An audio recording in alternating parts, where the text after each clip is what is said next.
Esimene esineja on Muinsuskaitseameti inimene Frank Lukk. Räägi palun mikrofoni, sellepärast, et siis kuuldaks meil veebis ka. Räägin mikrofoni, tere. Ma loodan, et ei panda pahaks, kui ma maha istun siia. Jah, Frank Lukk, töötan Muinsuskaitseametis, olen Muinsuskaitseameti Hiiumaa nõunik. Ja täna räägin militaarpärandi riiklikust inventeerimisest. Tänase seisuga on riiklikult kaitstud 230 mälestist, mis esindavad meil militaarpärandit vahemikus siis 1913 kuni tinglikult on siin märgitud 1991. Ehkki, kui nüüd päris täpne olla, siis kõige noorem militaarpärandi mälestis on meil kuskil 80. keskpaigast, või need on 2 tükki, täpselt ei teagi, Lõimastu ja Ristna rivistust platside paraadmüürid.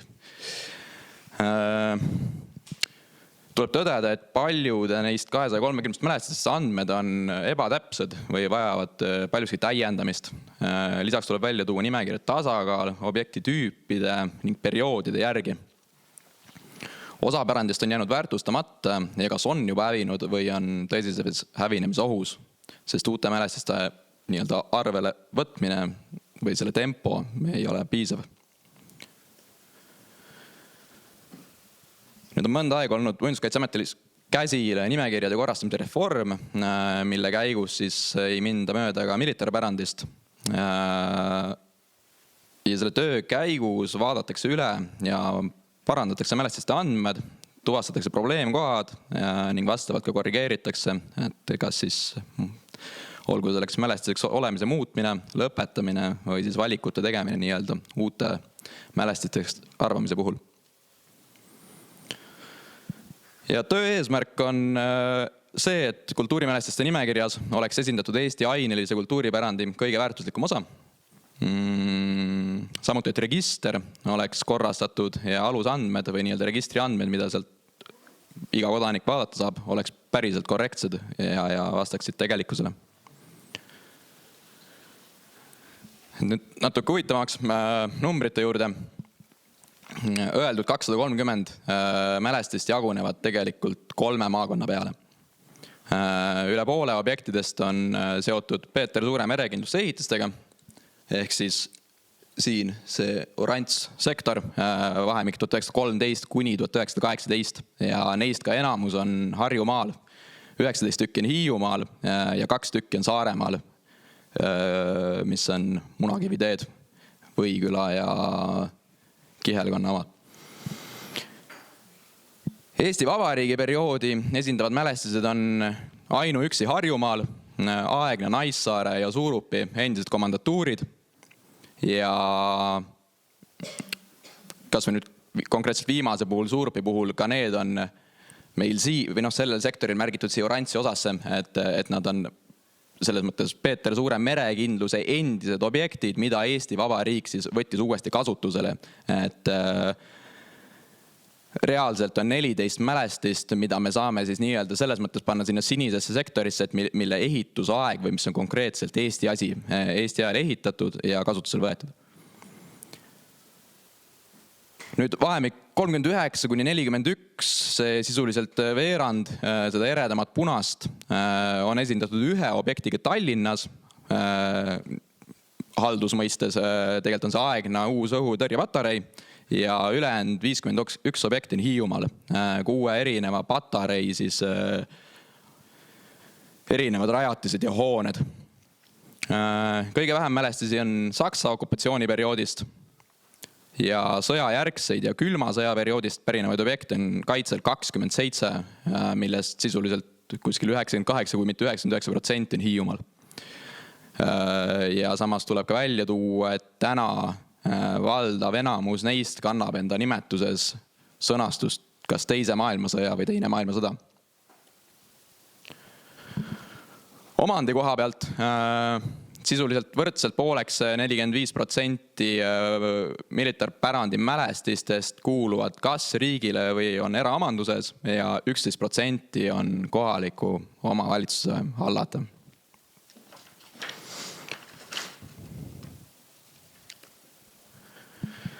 Nüüd tulles diagrammide ja protsentide juurest nagu päris asja juurde. Siin fotol on üks riiklik kultuurimälestis meil registrinumbriga 23492 esimese maailmasõja Patarei vaatlustorni alus. Et see on üksik objekt Peeter Suure merekindluse eelpositsioonist, Patarei number 39, 12 tolline, mis asub Tahkuna poolsaare tipus. Ja see on ehitismälestis. See on nüüd küsimuse koht, et kas selline mälestis esindab kultuurimälestiste nimekirjas Eesti ainelise kultuuripärandi kõige väärtuslikumat osa või vastupidi, siis devalveerib selle nimekirja väärtust. Et kui minu arvamus on see, et see on väärt objekt ja väärib mälestiseks olemasolu. Selle asja puhul on nii-öelda aspekt, et kui see oleks üksik mälestis ilma mingisuguse muude ümber olevate mälestisteta lihtsalt metsaseks post, siis nagu hakkaks juba kukalt kratsima. Aga siin tuleb arvestada seda, et seal samas umbkaudu kilomeetrises raadiuses on veel 14 mälestist, mis on kõik ühe Patarei erinevad objektid. Kahuri alused, varjendid, majutusvarjendid, drenaažikraavid, kaevikute liinid. Ja see moodustab kokku nii-öelda terviku või kompleksi ja selle militaarpärandi väärtus sageli seisnebki just selles kompleksväärtuses. Et selliseid tervikuna toiminud süsteeme tulebki käsitleda nii-öelda suure kompleksina, mis siis koosnebki hulgast üksikobjektidest. Et see, et seal pole nagu otseselt midagi säilinud või et ehitismälestisest ongi seal keeruline rääkida, võib-olla ta võiks olla pigem isegi arheoloogia mälestis. Aga mis ma olen ise mõelnud, vähemalt nii-öelda minu silmis üks niisugustest nägemustest, kuidas neid asju lahendada, on see, et nimekirjade korrastamise raames on meil paralleelseid näiteid mõisaparkidest, kus siis liidetakse või on juba liidetud seni üksikobjektina kaitse all olnud mälestisi, mingisuguseid väikevorme, pargirajatisi siis nii-öelda pargiga, ehk siis park on nii-öelda emamälestis, mille koosseisus on siis teised väiksemad asjad. Et kas või selle sama konkreetse näite puhul me räägime siiski Patarei number 39, väga konkreetne, seal on üks kihistus, seal ei ole mingisuguseid hilisemaid lisandusi ka, me võime sinna jättagi selle numbri juurde, selle mälestise nimesse ja kus meil selle nii-öelda tervikmälestise koosseisus on siis need 16 ülejäänud teist objekti, üksikobjekti. Siis ma tegin ühe näite ka, et võib-olla seda paremini kuidagi selgitada. See on nüüd teine objekt. See, millest ma rääkisin, esimene maailmasõda on siin. Meil on Hiiumaal üks tohutu suur kaitsevöönd, mis on Tahkuna poolsaare läänepoolne ots, jookseb täiesti itta välja Lehtma sadamani, kus hakkab endine militaartee ja kitsarööpmise raudteetrass ja ta jookseb siit üle läbi selle poolsaare. Aga ma võtsin siin näiteks vahemikus 1939–41 selle diagrammi järgi, ehkki valminud siis 41. aastal 130 mm Patarei. Natuke pilte juurde, võtsingi selle mõttes näidiseks, et mul viimatised pildid siin mõne nädala eest tehtud, et annab siukse ka olukorras aimu, mis seal siis selles potis on. Kõik on tihedalt koos. Proovin laseri käima saada.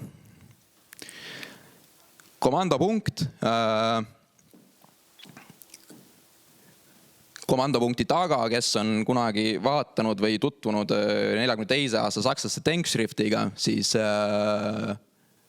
parandan, komandopunkt on siin taga, komandopunkt on siin. Et kes on Denkschriftiga töötanud, on näinud seda pilti, kuidas on üks vaatlustorn, varasem vaatlustorn. See siin on uus vaatlustorn, sellest tuleb pilti juurde. Ühesõnaga komandopunkt, esimene suurtükiblokk, siin on kolmas suurtükiblokk, selle panin sellepärast, et siin on üks puhastatud nurk. See on huvitav sellepärast, et siin on niisuguse naela otsaga valutööde kuupäev sisse kraabitud ja see valutööd tähistasid siin selle nädala esmaspäeval just 85. juubelit, 20. aprill 1941. Majutusvarjand. Siin on suurtükiblokki sisevaated, kõik on säilinud seest võrdlemisi hästi, sihukest vandalismi üldse sellisena Hiiumaa selle militaarpärandi puhul on võrdlemisi vähe, et isegi kas või seal kõige lihtsamat vandalismi välja tuues graffitit või midagi sellist, sodimist või prügi või midagi sellist ei ole, et väga mõnus on käia. On säilinud mürsuhoidlates mürsurestid, laengu etteandmislaost see aparatuur, millega seda laengut vahendati järgmisesse ruumi, mürskude konveierid või liigutamismehhanismid töötavad siiamaani. Natuke tehnilisi asju seal. Vasakul üleval on väga omanäoline veetunnel, mis siis ühendab 2 veereservuaari. Paremal üleval ongi ühest veereservuaarist pilt, ta on lihtsalt selline mätas, kus tulevad betoontorud välja. Vasakul all 1-2 pumbamajast ja paremal all elektrijaam, jõujaam. Ja nüüd veel sama kompleksi nii-öelda järgmine kihistus või isegi 2 järgmist kihistust, et need esimesed 2 seeriat pilte, mis ma näitasin, on kõik vahemikust 39–41 või nii-öelda 41 aastast. Vasakul all on siis patarei järgmine faas, vahetult sõjajärgne, kui oli kasutusel 3 suurtükki, mitte 4. Selles perioodis pärineb tulejuhtimistorn.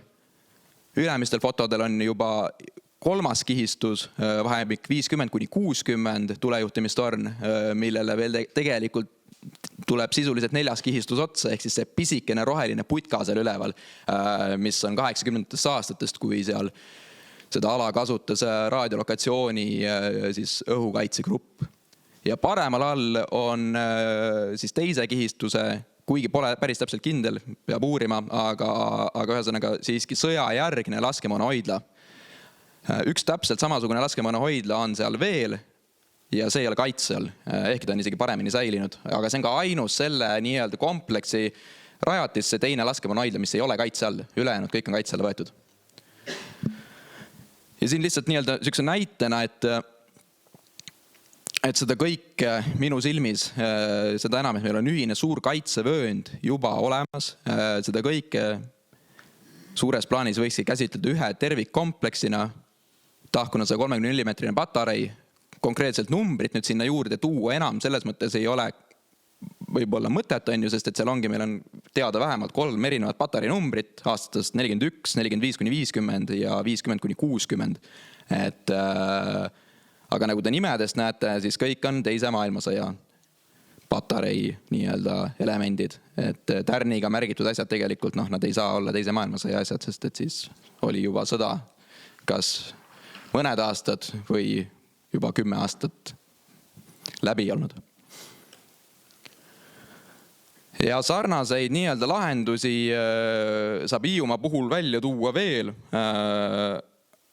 mitmesegi objekti puhul, et Tohvris Lõuna-Hiiumaal 130 mm patarei, kus ei ole kaitsevööndit laiemat kehtestatud, aga seal on erand, vist on ligikaudu 10 või 12 mälestisest on 3, mis ei paikne samal kinnistul. Ülejäänud kõik on ühel kohalikul omavalitsuse kätte kuuluva kinnistu peal. Palli 100 mm patarei, seal oli veel mõned nädalad tagasi ka kaitsevööndkaardil kuvatud, aga siis selgus, et seda ei ole kehtestatud. Vasakul all Ristna 130 mm patarei. Ristna puhul muidugi tuleb ka erisusi mõne võrra sisse, et seal on ka neid kihistusi päris palju, et valdav enamus on seal tegelikult sõjajärgne. 41 aasta kihistus on nähtav, aga see ei ole meil kaitse all. Ja samamoodi seal on omakorda veel see nii-öelda patareide järgne periood, mis on väga huvitav. Aga ütleme nii, et mida seal väärtustada või mis on praegusel hetkel ka kaitse all, siis me võiks seda käsitleda ikkagi seda patarei konteksti. Ja paremal all on lõimastuse 80 mm patarei tahkuna poolsaare tipus, et 1/3 siis sellest 180-sest välja ehitatud patareist Eestis, Osmussaare ja Steebeli kõrval, ja kus on aastaringselt kasutatav või nii-öelda ligipääsetav komandopunkt läbi kõikide korruste tänu sellele, et on rajatud lihtsalt kõrgele liivavalli sisse. suurtüki õued või tornid on vee all. Lisaks on Muinsuskaitseameti poolt arvele võetud 46 üksikobjekti, neist valdav enamus on Saaremaal ja Saaremaal samamoodi ka esindatud nii-öelda kõiki, või mitte päris kõik kihistused, aga nii tsaariperioodi lõpp, Nõukogude esimene okupatsioon ja Nõukogude teine okupatsioon. Need arvele võetud objektid samamoodi selle nimekirjade korrastamise reformi käigus on kindlasti vaja üle vaadata ja vastu võtta otsuseid. Et esialgu üle vaadata juba sellepärast, et pole üldse välistatud, et mõned asjad on sealt juba kadunud. Ja lõpetuseks annan kõigile üle tervitused Ain Tähistelt, kes oleks pidanud ka siin täna olema, aga on praegu juba teel Türkmenistani. Aga ta soovis rääkida 2018. aastal valminud Eesti sõjaajaloolise arhitektuuripärandi kaardistamisest ja kasutusvõimaluste analüüsist, millega siis koostati üks tohutu suur koondtabel, käidi väga palju objekte läbi. Et selle koondtabeli puhul samamoodi tuleb mängu see kompleksväärtus, et 349 objekti või kompleksi, aga ehitiste ja rajatiste kogu arv kokku 3386 ehk tohutu. Lisaks tehti toona 29 eksperdi hinnangut kaitse alla võtmiseks, seni ei ole kaitse alla ühtegi võetud ja osa neist on ka juba lammutatud. Ja positiivsema poole pealt soovis Tähiste välja tuua Eesti sõjaajaloo teejuhi, mis on siis viimaste aastate jooksul või on loodud 9 kaarti erinevatest piirkondadest, kus kokku kantud üle 3000 objekti ja tõesti väga kasulik koht, kes ei ole varem seda teejuhti kasutanud või seda lapanud neid erinevaid kaarte, siis soovitan soojalt, on väga palju väärtuslikku informatsiooni. Kaartidel kokku ligi 500 000 vaatamist ja tänavu aastal on siis oodatav rakkide ja merelahingute kaarti. Ja see on minu poolt kõik, aitäh!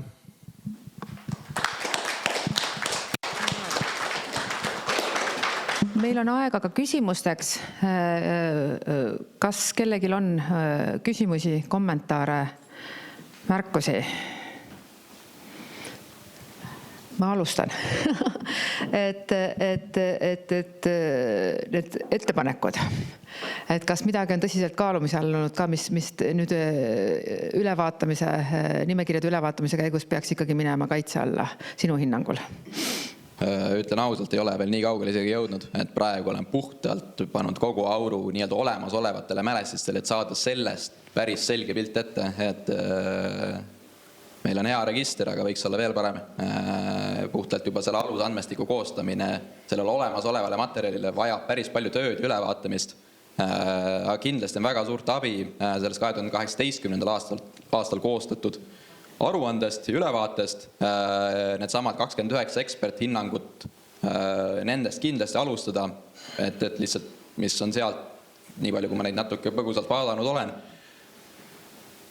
on välja toodud sisuliselt igast perioodist 5-7 väärtuslikku asja ja need on need, mis on tõenäoliselt need esimesed asjad lisaks nendele arvel olevatele, millest alustada. Et nagu selle diagrammilt ka näha oli, kindlasti üks periood, mis on alaesindatud ja millele tuleks esmajärgus rõhku panna minu silmis, on ka see Eesti Vabariigi aeg, et kas või Värska laager, et ta on nüüd praegu küll osaliselt justkui musealiseeritud, aga see ei välista seda, et seal need hooned lihtsalt kukuvad varem või hiljem kokku, et see on väga oluline objekt meil ajaloo mõistes, väljaõppe mõistes, 41 aasta sündmused ja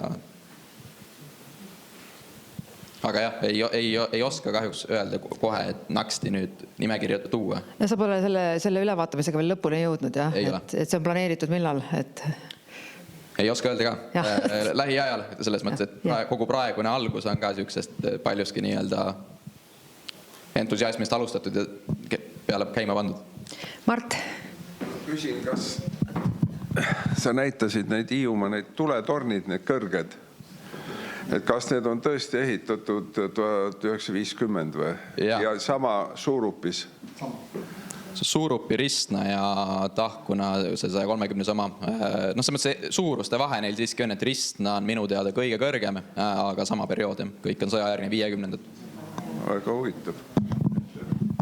Ma seda kommenteeriks, et need on 40-41 aasta kihistus on hoopis teine arhitektuur nende Nõukogude tulekutimistornidel. Et see on puhtalt Stalini aeg, aga väga fungimaigulised tornid. Väga ilusad.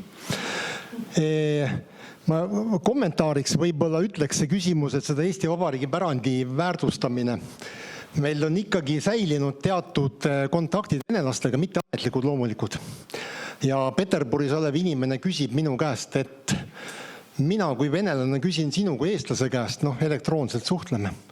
Miks teil Eesti Vabariigis on nii palju Venemaa ja Nõukogude pärandit kaitse all, aga praktiliselt puudub Eesti Vabariigi pärand? Ja see on asi, mille pealt ei ole mul ühtegi vastust alla. Ehk paraneb asi. Aga üks küsimus veel, sa näitasid seda Saaremaal, see 34 objekti, mis määratlus see on nendele objektidele? Saaremaa 34 objekti on arvel olevad asjad ja võetud arvele väga erinevatel aegadel, et seal on osa neist on arvele võetud aastal juba 2008, 2010. Aga need ei ole mälestised? Need ei ole mälestised, et nad selles mõttes kogu see nii-öelda arvel olev asi on sisuliselt, ütleme nii, et mõnevõrra kiirendab nii-öelda mälestiseks arvamist, aga tal ei ole, et see ei kaitse mitte millegi eest, et seal sisuliselt vaba valik. See on nagu mingi esimene faas on alustatud, jah? Umbes nii. Selge, aitäh. On veel küsimusi, kommentaare? Kui ei, et siis suur aitäh sulle veel kord ja diskussioon jätkub.